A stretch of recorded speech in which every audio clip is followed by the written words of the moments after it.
नमस्कार मित्रांनो, मी विवेक साळुंके आपलं स्वागत करतो CS एज्युकेशन या यूट्यूब चॅनलवर। आज आपण पाहणार आहोत SSC GD साठी जे काही पेपर असणार आहेत ते पाहणार आहोत। तर जवळपास तुमचे आता 20 फेब्रुवारी पासून तुमचे पेपर सुरू होणार आहेत। GK GS हे जो काही टॉपिक आहे तुम्हाला 20 मार्काला 20 प्रश्न विचारले जातात, 20 क्वेश्चन 40 मार्काला, तर ते आपण इथं घेणार आहोत। भाग पहिला त्याच्यातला असणार आहे आपला। तर ह्या भागामध्ये आपण जवळपास जीकेचे सर्व प्रश्न घेण्याचा प्रयत्न केलेला आहे, प्रत्येक विषयाला हात घालण्याचा प्रयत्न केलेला आहे। जसं की आपण खाली बोललेलो आहे की अबकी बार जीडी पार, तर याच पद्धतीने आपण तुमची जीडी चा जो काही पेपर असणार आहे तो तुमचा पार लावणार आहोत, तुमची नय्या पार लावणार आहोत। तर यावेळेस हा पेपर तुमचा शेवटचा ठरावा आणि तुम्हाला याच्यातनं एक नोकरी मिळावी हीच अपेक्षा मी प्रार्थना करतो देवाशी। तर पुढे पाहू आपण। तर एक कोट्स घेतलेला होता मी तुमच्यासाठी, वक्त तू कितना भी परेशान कर ले मुझे, लेकिन याद रख किसी मोड पर हम भी बदल देंगे तुझे। तर अशाच पद्धतीने आपल्याला या वेळेला बदलवायचं आहे आणि ही वेळ आपण त्याच दिवशी बदलू शकतो ज्या दिवशी आपण सिलेक्शन घेऊ शकतो SSC GD मधनं। तर त्या दिवशी आपली सगळं काही असणार आहे, दिवाळी दसरा सगळं आपलं तेच असणार आहे, सिलेक्शनचा जो काही रिझल्टचा दिवस असणार आहे तो असणार आहे। तर मग आपण आता इथून 20 प्रश्नांना सुरुवात करणार आहोत, जे की तुमचे आता 20 फेब्रुवारीला पेपर सुरू होणार आहेत, त्याच्यासाठी खूप महत्त्वाचे प्रश्न असणार आहेत हे। तर चला सुरुवात करूया। तर पहिला प्रश्न होता तुम्हाला, आंतरराष्ट्रीय नाणेनिधीच्या मुख्यालय कुठे स्थित आहे? आंतरराष्ट्रीय नाणेनिधीचे जे काही मुख्यालय आहे ते कुठे स्थित आहे? IMF चे, बरोबर। IMF चे जे काही मुख्यालय आहे ते कुठे स्थित आहे? तर ते आहे, तर तुमचा आहे option number 3 Washington DC। Washington DC ला ते मुख्यालय स्थित आहे आंतरराष्ट्रीय नाणेनिधीचं। तर त्याची जी काही स्थापना होती तर ती झालेली होती 27 डिसेंबरला 1945 ला ती स्थापना झालेली होती आंतरराष्ट्रीय नाणेनिधीची, बरोबर। तर अशाच पद्धतीने पुढचा प्रश्न पाहू। पुढचा प्रश्न होता, खालीलपैकी कोणत्या वर्षी भारतीय रिझर्व्ह बँकेची स्थापना झाली? तर भारतीय रिझर्व्ह बँकेची जी काही स्थापना आहे ती कोणत्या वर्षी झालेली होती? तर ती झाली होती 1935। तुम्ही लागलीच व्हिडिओ पॉज करून तुम्ही उत्तरही देऊ शकतात, कारण की आपल्याला एकदम स्पीड मध्ये घ्यायचे आहेत, कारण की लवकर आता तुमची एक्झाम येते, त्याच्यामुळे आपण क्वेश्चन पटापट घेण्याचा प्रयत्न करणार आहोत आणि त्याचं थोडंफार जे काही एक्सप्लेनेशन असेल ते आपण इथं घेणार आहोत। त्याच्यामुळे तुम्ही व्हिडिओ पॉज करून त्याची उत्तरं तुम्ही कमेंट्स मध्ये मला देऊ शकतात आणि आपल्या चॅनलला सबस्क्राईब करू शकतात, बरोबर। तर पुढे पाहणार आहोत आपण 1935 ला जी काही भारतीय रिझर्व्ह बँकेची स्थापना झालेली होती, तर त्याची जी काही डेट आहे, ज्या दिवशी स्थापन झाली होती 1 एप्रिल 1935 ला भारतीय रिझर्व्ह बँकेची स्थापना झालेली होती। म्हणजे RBI ऍक्ट 1934 नुसार त्याची स्थापना झालेली होती। कशानुसार? RBI ऍक्ट 1934 नुसार। हे जे काही ज्या आयोगानुसार भारतीय रिझर्व्ह बँकेची जी काही स्थापना झाली होती तर तो आयोग होता हिल्टर यंग आयोग होता। तो कोणता आयोग होता? हिल्टर यंग आयोगानुसार भारतीय रिझर्व्ह बँकेची स्थापना झालेली होती। तर तुम्हाला असाही प्रश्न विचारला जाऊ शकतो। आणि याचे जे काही पहिले गव्हर्नर होते, पहिले गव्हर्नर कोण होते? A Smith. कोणते होते पहिले गव्हर्नर? स्मिथ हे त्याचे पहिले गव्हर्नर होते। आणि पहिले भारतीय गव्हर्नर कोण होते? तर ते होते CD देशमुख। कोण होते? CD देशमुख। हे महाराष्ट्राचे होते CD देशमुख। हे भारतीय रिझर्व्ह बँकेचे पहिले भारतीय गव्हर्नर होते। त्यांचा जो काही कार्यकाळ होता तर तो सुद्धा मी तुम्हाला सांगतो, 1943 ते 1949 हा त्यांचा कार्यकाळ होता CD देशमुख यांचा। आणि आता सध्या जे काही भारतीय रिझर्व्ह बँकेचे जे काही गव्हर्नर आहेत तर ते आहेत शक्तिकांत दास। कोण आहेत? शक्तिकांत दास। आणि हे कितवे गव्हर्नर आहेत? तर ते आहेत 25वे गव्हर्नर असणार आहेत। शक्तिकांत दास हे 25वे गव्हर्नर आहेत भारतीय रिझर्व्ह बँकेचे। चला मग पुढे पाहूया प्रश्न। 3 नंबरचा प्रश्न होता, भारतीय राज्यघटनेत किती मूलभूत कर्तव्य आहेत? तर भारतीय राज्यघटनेच्या संबंधित हा प्रश्न आहे तुम्हाला। तर याच्यामध्ये भारतीय मूलभूत कर्तव्य किती आहेत भारतीय राज्यघटनेमध्ये? तर ते आहेत ऑप्शन नंबर 2 11 मूलभूत कर्तव्य आहेत। सर्वात पहिले 10 मूलभूत कर्तव्य होते, त्याच्यानंतर एक ऍड करण्यात आलं आणि अशा पद्धतीने 11 मूलभूत कर्तव्य हे ऍड करण्यात आलेले होते। तर जे काही म्हणजे अगोदर राज्यघटनेमध्ये हे कर्तव्य नाहीच होते, ते नंतर जवळपास म्हणजे 42वी जी काही घटना दुरुस्ती होती, 42वी घटना दुरुस्ती 1976, 42वी घटना दुरुस्ती, थोडंसं समजून घ्या. घटना दुरुस्ती 1976 नुसार 10 कलम ऍड करण्यात आले होते आणि याची जी काही समिती होती तर ती होती स्वर्णसिंह समिती होती. स्वर्णसिंह समितीनुसार हे कलम ऍड करण्यात आलेले होते. स्वर्णसिंह समितीनुसार हे जे 10 कलम होते ते ऍड करण्यात आलेले होते. त्याच्यानंतर जे काही एक कलम होतं तर ते होतं 11वं कलम होतं. 11वं कलम जे काही होतं तर ते 11वं मूलभूत कर्तव्य होतं तर ते होतं 86वी घटना दुरुस्ती. 86वी घटना दुरुस्ती 86वी घटना दुरुस्ती 2002 नुसार हे कलम ऍड करण्यात आलेलं होतं, 11वं कलम. बरोबर. तर आता पुढे पाहू आपण. 4 नंबरचा प्रश्न होता तुम्हाला, खालीलपैकी कोणी अकबरनामा लिहिला होता? तर खालीलपैकी कोणी अकबरनामा लिहिलेला होता तर ते पाहणार आहोत आपण. अकबरनामा लिहिलेला होता अबुल फजल यांनी लिहिलेला होता. ऑप्शन नंबर 2 अबुल फजल यांनी अकबरनामा लिहिलेला होता. हे जे काही अकबरनामा होता तर तो होता अकबराचे ते चरित्र होते ते. बरोबर. आणि हे अकबर जे होतं, अकबराचं जे काही नवरत्नांपैकी एक हा अबुल फजल होता. अकबराच्या जे काही याच्यामध्ये नवरत्नांपैकी जो एक होता तो होता अबुल फजल आणि त्यानेच अकबरनामा हे अकबराचे चरित्र लिहिलेले आहे. बरोबर. पुढचा प्रश्न पाहणार आहोत आपण. 5 नंबरचा प्रश्न होता राठवानी घेर हे टिंबटिंब येथील आदिवासी नृत्य आहे. राठवानी घेर हे टिंबटिंब येथील आदिवासी नृत्य आहे. तर कुठले येते आदिवासी नृत्य राठवानी घेर? तर ते आहे गुजरात येथील. गुजरात मधील हे आदिवासी नृत्य आहे. पुढचा प्रश्न पाहणार आहोत आपण. लमन हे लोकसंगीत, लमनचे लोकसंगीत खालीलपैकी कोणत्या राज्यात आढळते? तर लमनचे लोकसंगीत हे कोणत्या राज्यात आढळते? तर ते आढळते हिमाचल प्रदेशमध्ये. तुम्ही व्हिडिओ पॉज करून तुम्ही उत्तर देत चला कमेंट्स मध्ये. त्याच्यानंतर आता आपण पाहणार आहोत पुढचा प्रश्न.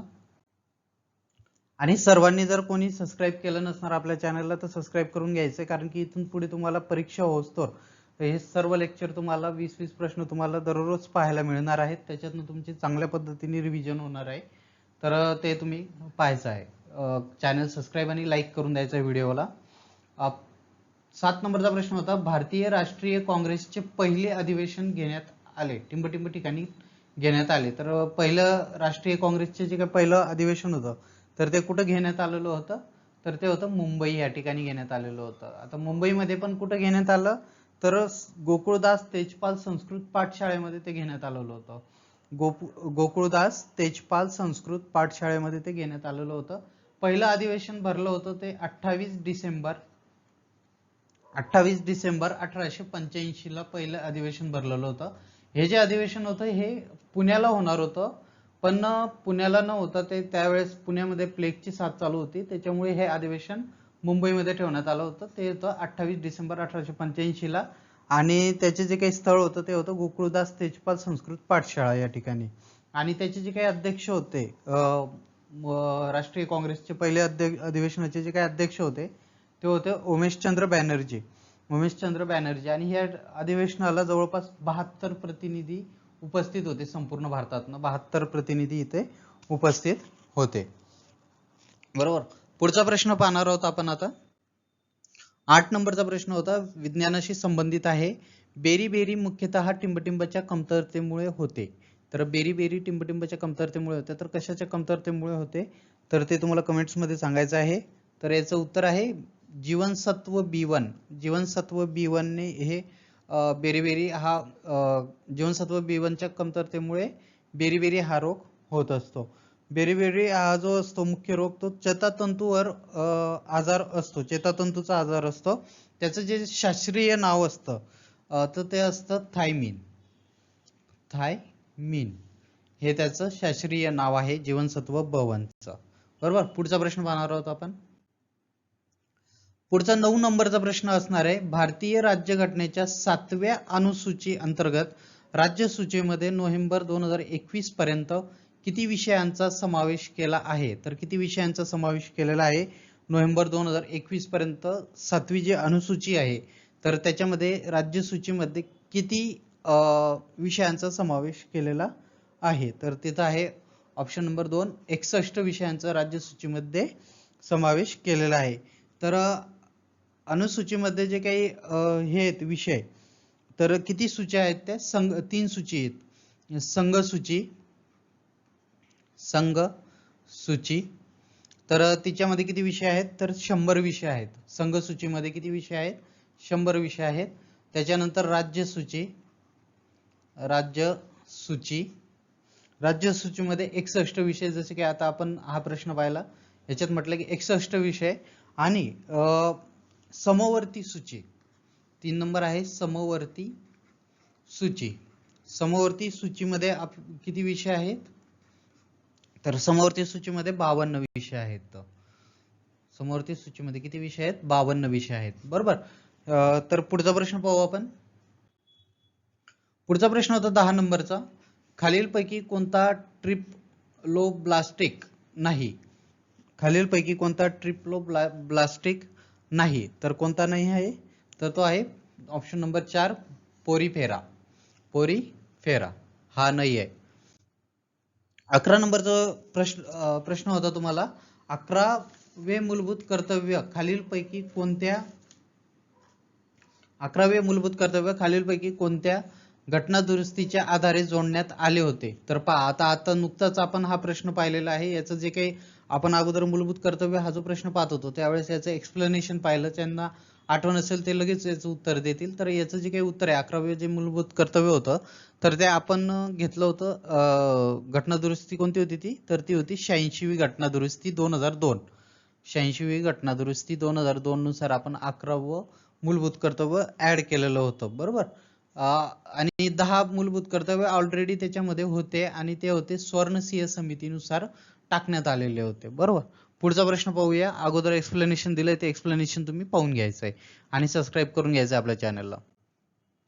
पुढचा प्रश्न होता 12 नंबरचा प्रश्न होता. राजस्थानमध्ये खालीलपैकी कोणती लोकसंगीत शैली आढळते? तर कोणती लोकसंगीत शैली आढळते राजस्थानमध्ये? तर ती आहे मांड. ऑप्शन नंबर 2 मांड ही राजस्थानमध्ये लोकसंगीत शैली आढळते. बरोबर. पुढचा प्रश्न पाहू.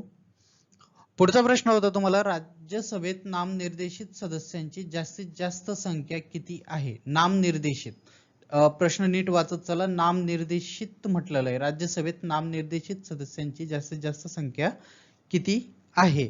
तर ती आहे 12 सदस्यांना राष्ट्रपती नामनिर्देशित करू शकता. ऑप्शन नंबर 1 12 सदस्यांना राज्यसभेवर राष्ट्रपती नामनिर्देशित करू शकतात. आता राज्यसभेच्या निवडणुका चालू आहेत त्याच्यामुळे तुम्हाला याच्यावर प्रश्न येण्याची दाट शक्यता आहे. त्याच पद्धतीने आपण खाली पाहून घेऊया. लोकसभेचे जे काही उमेदवार आहेत ते किती असतात ते पाहू आपण. लोकसभेमध्ये जवळपास 550 सीट असतात. 550 पैकी राज्यासाठी किती असतात? राज्यांसाठी असतात 530 सीट अवेलेबल असतात आणि केंद्र शासित प्रदेश त्यांच्यासाठी असतात 20. म्हणजे लोकसभेमध्ये 550 सीट असतात, त्याच्यापैकी राज्यासाठी 530 असतात आणि केंद्रशासित प्रदेशासाठी 20 असतात. त्याच पद्धतीने राज्यसभेसाठी पाहू आपण. राज्यसभेसाठी एकूण सीट असतात 250 सीट असतात राज्यसभेसाठी. त्याच्यामध्ये निर्वाचित आणि नामनिर्देशित याच्यामध्ये तुमचे कन्फ्युजन होऊ शकतं. प्रश्न वाचताना व्यवस्थित प्रश्न वाचायचा आहे, कारण की आपण घाई गडबडीत राज्यसभेचे नामनिर्देशितच्या ऐवजी जे काही 12 सदस्य असतात त्याच्याऐवजी तुम्ही निर्वाचित सदस्यांची जे काही आकडा असतो तो टिक करून येऊन जातात. दोघं ऑप्शन तुमचे तिथं असतात. त्याच्यापैकी आपण पाहू राज्यसभेवर निर्वाचित जे काही सदस्य असतात, किती असतात निर्वाचित सदस्य? तर ते असतात 230. आणि नामनिर्देशित किती असतात? एवढ्यात नुकतंच सांगितलं मी तुम्हाला. नामनिर्देशित असतात तुमचे 12 सदस्य. बरोबर.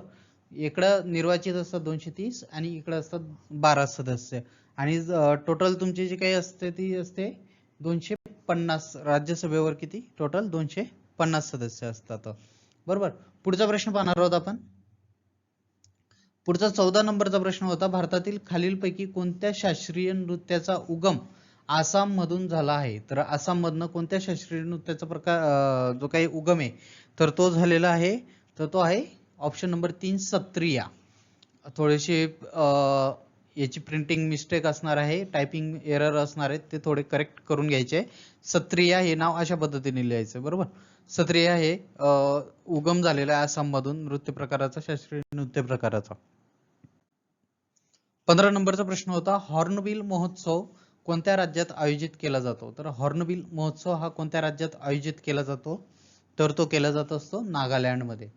ऑप्शन नंबर 2 नागालँडमध्ये हॉर्नबिल महोत्सव आयोजित केला जात असतो, कारण की हॉर्नबिल महोत्सव आयोजित केला जातो नागालँडमध्ये. आणि आपण थोडं स्पीड पकडत आहोत कारण की टाइम खूप कमी आहे आणि त्याच्यामध्ये आपल्याला पूर्ण 20च्या 20 प्रश्न घ्यायचे आहेत. 16 नंबरचा प्रश्न होता, खालीलपैकी कोणते अधातू खनिजांचे उदाहरण आहे? तर अधातू खनिजाचे उदाहरण कोणते आहे? तर ते आहे ऑप्शन नंबर 3 ऑप्शन नंबर 2 चुनखडी. चुनखडी हे अधातू खनिजाचे उदाहरण आहे. अधातू. मग हे बाकीचे तांबा, प्लॅटिनियम, बॉक्साईट हे धातूचे उदाहरण आहेत. हे सगळे कोणते उदाहरण आहेत? धातूचे उदाहरण आहेत. पुढचा प्रश्न पाहू. 17 नंबरचा प्रश्न होता, इतिहासावर तुगलक घराण्याची सुरुवात कोणत्या वर्षापासून झाली? तर तुगलक घराण्याची सुरुवात कोणत्या वर्षापासून झालेली होती? तर ती झाली होती 1320 पासून सुरुवात झाली होती. तुगलक घराण्याला जी काही सुरुवात होती 1320, आणि त्याचा जो काही तुगलक घराण्याचा कार्यकाळ होता 1320 ते 1388, हे दिल्ली या ठिकाणी तुगलक घराण्याची सुरुवात झालेली होती. लक्षात ठेवायचं, दिल्ली या ठिकाणी 1320 ते 1388 दरम्यान मध्ये तुगलक घराण्याची सत्ता होती. 18 नंबरचा प्रश्न आहे तुम्हाला, भारतीय राष्ट्रीय लोकसंख्या धोरण कोणत्या वर्षी तयार करण्यात आले होते? तर भारतीय राष्ट्रीय लोकसंख्या धोरण कोणत्या वर्षी तयार करण्यात आलेले होते? तर ते 2000 मध्ये तयार करण्यात आलेले होते भारतीय राष्ट्रीय लोकसंख्या धोरण. 19 नंबरचा प्रश्न असणार आहे, यजुर्वेदाचे मुख्य किती विभाग आहेत? यजुर्वेदाचे मुख्य किती विभाग आहेत? तर ते आहेत 2 विभाग आहेत. तर ते कोणते आहेत ते 2 विभाग? ते मला होमवर्क साठी तुम्हाला देत आहे, त्याचं कमेंट मध्ये तुम्ही मला उत्तर द्यायचं आहे. शेवटचा प्रश्न आहे तुमच्यासाठी 20 नंबरचा, भारतीय राज्यघटनेच्या खालीलपैकी कोणत्या अनुच्छेदा अंतर्गत भारतीय निवडणूक आयोगाची तरतूद करण्यात आली आहे? हा प्रश्न मुद्दामून घेण्याचं एवढंच कारण आहे की आता लोकसभेच्या निवडणुका आहे, राज्यसभेच्या निवडणुका आहे आणि पुढे विधानसभेच्या सुद्धा निवडणुका असणार आहेत महाराष्ट्रामधल्या. तर त्यासाठी आपण भारतीय निवडणूक आयोगाची जी काही कलम आहे तर ते कोणतं आहे ते तुम्ही मला कमेंट्स मध्ये उत्तर द्यायचं आहे. त्याचं उत्तर आहे 324 कलम 324. त्याला आपण अनुच्छेद पण म्हणतो. दोघं पद्धतीने तुम्हाला प्रश्न विचारला जाईल. अनुच्छेद 324 नुसार भारतीय निवडणूक आयोगाची तरतूद करण्यात आलेले आहे. तर एवढे आपण 20 प्रश्न पाहिले होते आज. याच्यानंतर उद्या आपण अजून 20 प्रश्न घेणार आहोत. तर जे कोणी नवीन असतील विद्यार्थी तर त्यांनी आपल्या चॅनलला सबस्क्राईब करून घ्यायचं आहे. याच्यापेक्षा चांगले क्वालिटीवाले अजून प्रश्न घेणार आहोत आपण. हे प्रश्नही क्वालिटीचे आहेत. याच्यामध्ये तुम्हाला जवळपास बरेचसे प्रश्न तुम्हाला रिपीट झालेले होते SSC GD ला मागच्या पेपरला, आणि तेच प्रश्न मी इथं घेण्याचा प्रयत्न केलेला आहे. आणि त्याच्यावरच जे काही एक्सप्लेनेशन आहे, कारण की जे काही प्रश्न असतात त्याच्या अवतीभोवतीच पुढचे प्रश्न तयार केले जात असतात, त्याच्यामुळे मी हा प्रयोग केलेला आहे. तर तुम्हाला जर चांगला वाटला असेल तर आपल्या चॅनलला सबस्क्राईब करून घ्यायचं आहे, लाईक करून द्यायचं आहे आणि जास्तीत जास्त विद्यार्थ्यांपर्यंत हे शेअर करायचं आहे, कारण की शेवटच्या दिवसांमध्ये तुमची पूर्ण रिव्हिजन या लेक्चरच्या माध्यमातून होणार आहे. तो जय हिंद, जय महाराष्ट्र.